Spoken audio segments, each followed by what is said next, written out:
Two Kleenex Lessons, written by Brother P and narrated by Brother Rich Nath. Today's article is a throwback installment from 2019 in Brother P's column, Lessons from the Nursing Home. I recently watched a guy get a Kleenex out of the box in the nursing home where I work. You ask, how could you possibly learn a lesson from a guy wiping his nose? Well, let me tell you.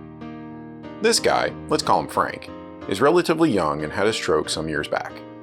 This stroke left Frank without the use of his right arm, impaired use of his right leg, and made it difficult for him to talk.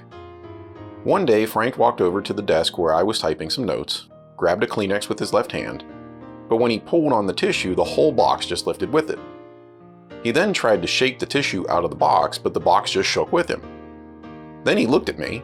I was sitting within easy reach of him and his tissue box, and instead of indicating that he wanted help, he walked away to another chair, sat down, stabilized the Kleenex box between his one working leg and his belly, then, after a few failed trials, pulled the Kleenex out with his good, working left hand.